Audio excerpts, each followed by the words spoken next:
Welcome back to the MMA scene. Today's video presents Merab Dvalishvili, the #1 ranked bantamweight fighter, was in attendance at UFC San Antonio to watch the main event between Marlon Vera and Corey Sandhagen.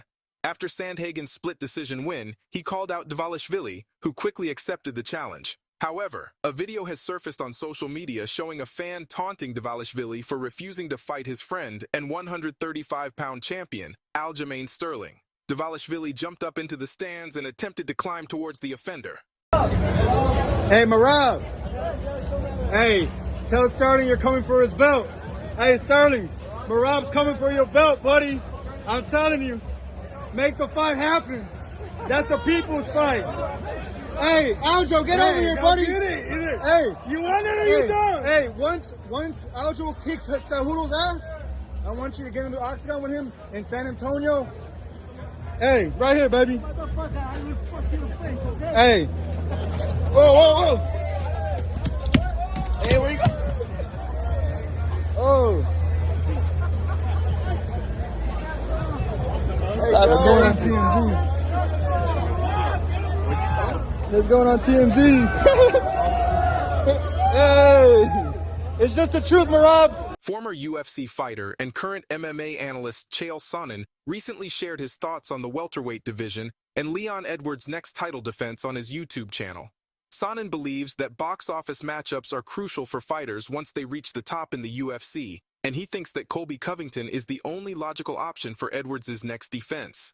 Despite criticism from many who believe Belal Muhammad is more deserving, Sonnen thinks that a fight between Edwards and Covington would generate more interest and money. During a recent video uploaded to his YouTube channel, former light heavyweight and middleweight contender Chael Sonnen gave his take on the current title landscape at 170 pounds. For the American gangster, box office matchups are crucial for fighters once they reach the top in the UFC. And for Edwards, Sonnen doesn't think anyone but Colby Covington ticks that box next. Those numbers matter, Sonnen said. Do you know of a bigger fight than Leon versus Colby? That could draw more, right now, today. Do you think you could make more money with Leon and Shavkat Rakhmonov? Leon and Belal Muhammad? We already did it, Sonnen added. The former two-division UFC title challenger then implored Edwards to do away with his hesitant attitude towards facing Covington and prove his worth in a surefire pay-per-view headliner against the former interim champ. Think of what Colby's gonna do between now and then. Think about what Colby's already done, Sonnen noted. Colby's had his head in the sand for a year. He resurfaced 5 days ago and he stomped all of you in the headlines. It's really something that you want to look at. It's not a side that Leon understands. Islam Makhachev, who recently secured and defended the lightweight crown, has expressed interest in attaining a second title in the welterweight division. Leon Edwards, who solidified his grip on the welterweight title earlier this month, has been challenged by Makhachev for a chance at champ-champ status. Makhachev has a successful defense on his record against UFC featherweight champion Alexander Volkanovski, but has yet to put his title on the line against a lightweight contender. However, this prospect has bothered Beneil Dariush, leading the charge for the next shot at Makhachev's throne. During an appearance on Submission Radio, Beneil Dariush called his division's title holder out for attempting to run off to a different weight class instead of looking to keep his own moving.